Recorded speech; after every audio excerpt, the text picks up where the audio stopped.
खोरदड येथील शेतकऱ्याची eagle 111 soybean बियाणामुळे फसवणूक, पेरणीनंतर उगवणच नाही. कृषी विभागाकडे शेतकऱ्याची तक्रार तर पंचनाम्यासाठी चौकशी समिती दाखल.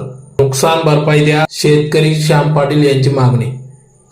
धुळे तालुक्यातील खोरदड येथील शेतकरी श्याम पाटील यांनी पेरणीसाठी खरेदी केलेल्या ईगल 111 या सोयाबीन बियाण्याची उगवण न झाल्यामुळे मोठे आर्थिक नुकसान झाल्याचा आरोप या ठिकाणी शेतकऱ्यांनी केला आहे.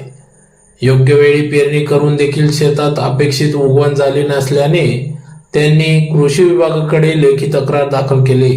तक्रारीचे गांभीर्याने दखल घेत कृषी विभागाने संबंधिताची साठी चौकशी समिती नियुक्ती करण्यात आली होती. यावेळी उपविभागीय कृषी अधिकारी श्रीमती प्रज्ञा पवार, तालुका कृषी अधिकारी श्रीमती माधुरी गायकवाड, कृषी विभाग केंद्र जगदीश काते, क्वालिटी कंट्रोल मंडळाचे कृषी अधिकारी पी.जे. पाटील, पिंपरी मंडळ कृषी अधिकारी उदय बदाने तसेच शिरूरचे सहाय्यक कृषी अधिकारी हेमंत पाटील यांनी घटनास्थळी भेट देऊन शेताची प्रत्यक्ष पाहणी.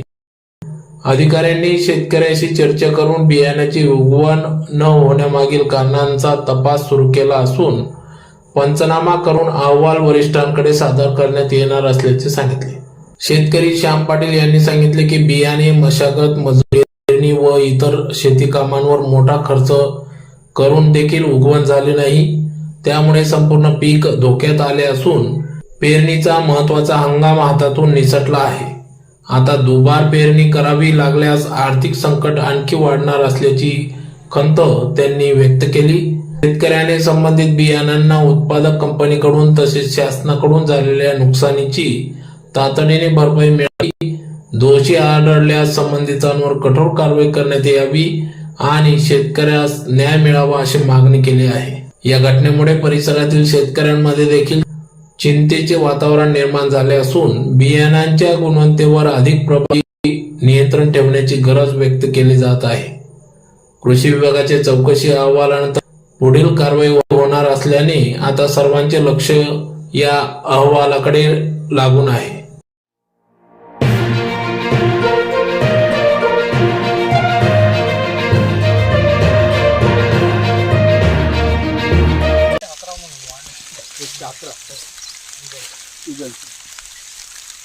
आपल्या भावात कसं परफॉर्मन्स चांगलं चांगलं.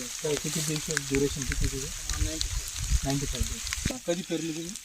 मी 9/6/2026 9 तारखेला 9 तारखेला पेरली. 8 तारखेला यांच्याकडून घेतलं.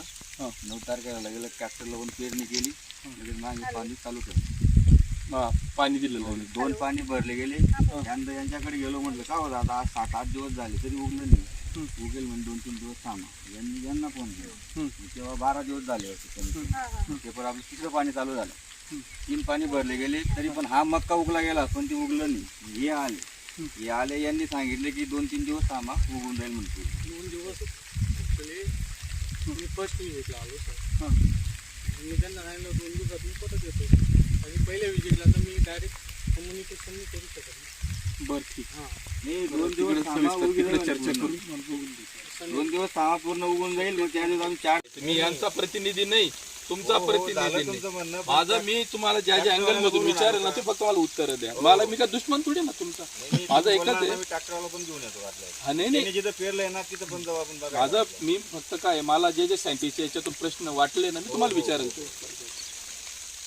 विचारतोय तुम्हाला प्रश्न असं आणि आपले हाऊस आहे ना खोल पेरा आणि मटेरियल लाईत आणि पाणी भरा आणि त्याला आपलं उगाणं आहे ना. बरोबर आहे. मी तर ते इथलं मागा म्हणलं मटेरियल लाईत मागा म्हणलं तिथून गावचं तिनं तेल लाईत त्याला उगाणं आहे का त्याला मरासाठी खोलतो सुद्धा. किती बॅगा लागले? 4 बॅगा. 4 बॅग. किती किलोची बॅग? नाही उगलं नाही मॅडम. इथं बी नाही तिथं बी नाही. 25. नाही कुठं कुठं एक एकरला किती? एक बॅग रिकमेंडेशन आहे ना. हा 1 टोन सोयाबीनचा. हा 1 टोन म्हणजे 100% फक्त 5% उगवून शक्ती झाली त्याची. तुम्ही यांना अगोदर सांगितलं होतं का उगवण क्षमता तपासा वगैरे? नाही तुम्ही दुकानदार कोण आहे? तुम्ही यांना बॅग विकताना सांगितलं होतं का याची उगवण क्षमता तपासा वगैरे? सगळं तसं बॅगवर पण दिलं आपण पण दिला वगैरे. अहो नाही ते कुठे?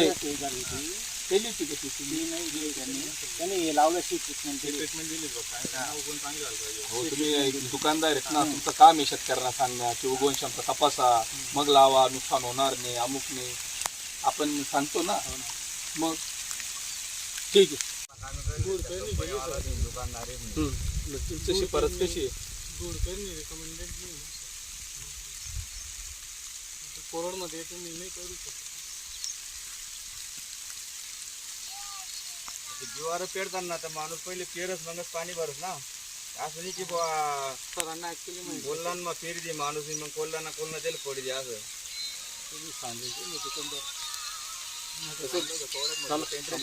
झालं मला शेतकरी आता आड एक दुकान पाणी सुद्धा कोण घ्यावा नाही तर 10 रुपये 20 रुपये 1 लिटर पाणी भरत उंडा ना पाणी बरी जर तू उची आणि काय चालला भावडे रामनावाला आडे आधी नवीन पेर आले ट्रॅक्टरचा येवानी म्हणला वाप व्हावा नाही महिनाभर आम्ही देणार नाही, हे देणार नाही, दुकानदार देणार नाही, कंपनीवाला देणार नाही. ही जी प्रोसिजर आहे ती तुम्हाला आम्ही पंचनामा करू. पंचनाम्यात आमच्या टीमला जे वाटेल ते आम्ही लिहिणार. तुम्हाला काय वाटतं ते तुम्ही अर्जात लिहिलेलं आहे. कंपनी प्रतिनिधीला काय म्हणायचं तर त्याच्यात ते म्हणते आणि तो पंचनाम्याचा प्रत तुम्हाला मिळेल. तुम्ही ग्राहक न्यायालयात जायचं, वकील लावायचं आणि तिथं केस टाकायची. तिथून तुम्हाला न्यायालयातून बरं नाही म्हणजे प्रोसिजर तुम्हाला क्लिअर करून दिली. पहिले झालंय पहिले मॅटर कसं होतं न्यायालयात गेलं साहेब बियाणं इतकं बियाणं लावा का ना फ्लॉवरमध्ये इतका कारण काही अडचण आणतं 1 तास ना एकच झालं नव्हतं बरं ही विदायची लाईन तुम्ही वाढवून दिली. हां 1 तास लायला आपला वारवा म्हणजे ट्रायल म्हणून त्या ठिकाणी पन्नासचे थोडंसं एक काकांच्या वार म्हणा आज बोलणार त्या मी बी लहान होतो म्हणतो आज जीवावर मुगणार नाही. आणि म्हणून वारवा जे मजूर होतं ना त्या तुझी सांगतो नाही बरं दुधाने बी सांगायचं की लायला होतं बुवा असं म्हणजे सर पण उगणे नाही. कसं काय उत्पन्न कसं काय आयडिया घेतली त्याच्याकडनं त्यामध्ये दिवाळी चांगला बाकी ना भाऊ बी बाकी सोयाबीन कुठल्या कंपनीचं आहे तुमचं? सोड साड केलाय बियाणं का? हो मग करतो. ते काय हो मॅडम दुसरे बिवार टाकी दिली नाही पण नाही ना असं नाही. पॅकिंग हे पॅक असतं ना. आता आम्ही आज अशी बॅगा पॅक करी उघडणार आहे ना. आता समजा एक लॉटचं बियाणं तयार होतं ना तर ते त्या बॅगेत भरलं जातं प्रत्येक ठिकाणी. दुसरा गणपती जिलबी रोज गुलाबजामुन खातो पण आपली भाजी भाकर बी भेटत नाही टाइमवर. तसं व्हा साहेब आणि या मार्ग हाऊस काढते दुसरा काही कोणता काढा दुसरं पीक लावायला जातं साहेब उगी का 2 दिवस कामा पूर्ण उगी नाही म्हणून टेन्शन नका लिहा म्हणून तुम्ही.